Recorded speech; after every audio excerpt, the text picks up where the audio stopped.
I like the sound of the tea kettle. And very, very gradually builds up to a crescendo, a whistling crescendo.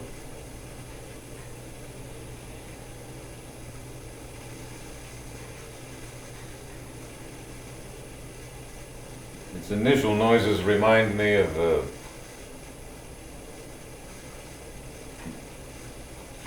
burblings of starlings, those blackbirds,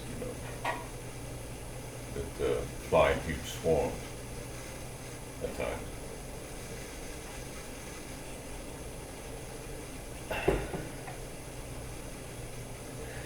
They do manage some fascinating aerial acrobatics. It's a wonder to watch those birds fly.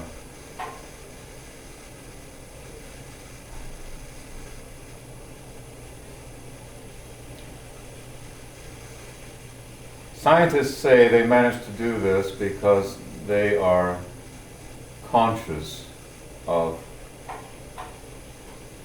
their 7 nearest neighbors.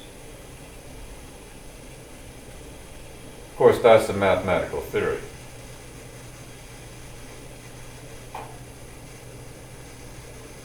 How they do it, we have no way of knowing. None.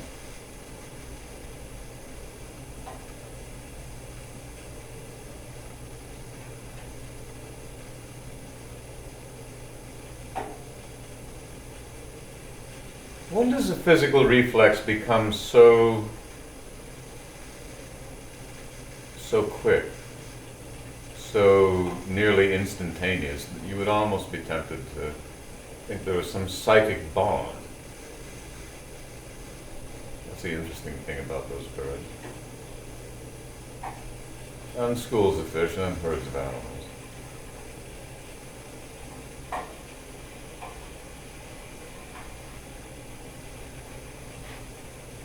I'm writing a novel about a biologist, or a former biologist. Rather, former professor of biology. He's still a biologist, but he just doesn't teach any longer. They sacked him. They threw him out of Idaho State University because he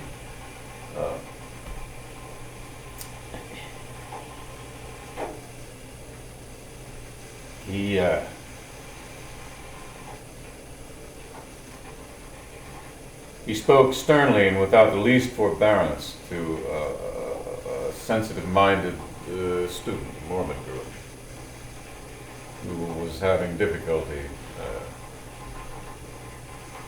adjusting to the material discussing evolution, and particularly his lectures, since he tended to have a somewhat overbearing attitude. He as I wrote,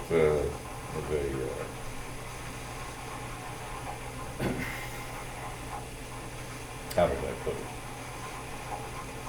Well, he wasn't much of a teacher. Let's put it that way.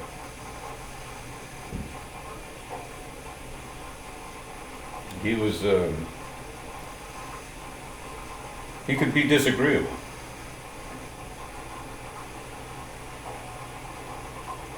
He liked to go through the lecture, go through the material, and it was a presentation. He didn't expect many questions, and when there were questions, he would field them, of course, and he'd be unfailingly polite about it. But then one time, this girl questioned the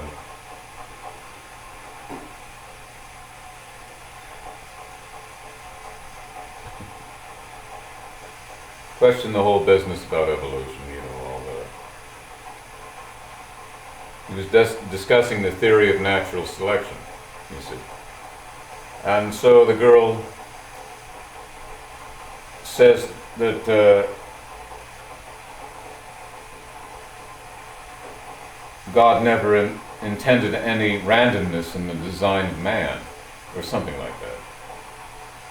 That isn't how the girl would have put it exactly. I'll have to work on that. But the point is, they had an argument, and then she went to the dean of women and complained about this professor, an assistant professor, roughly 32 years old, he's still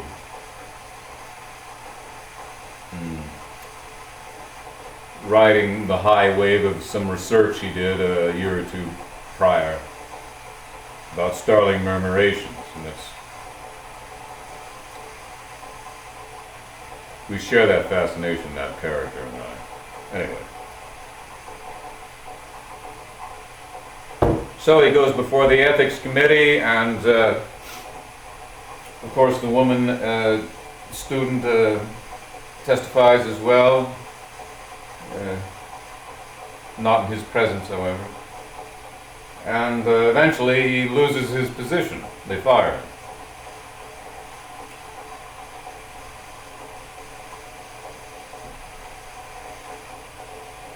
And he has no recourse. He has no reason to sue the university. They went through the procedures and they found him unsuitable to retain his position.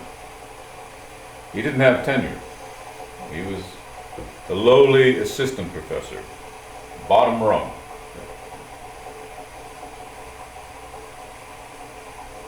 So now he's out of work and he's married to a woman named Valerie who works in the science library at Idaho State University, and she's naturally furious that he's lost his job.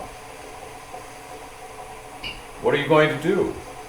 She asks him. He doesn't know. How should he know?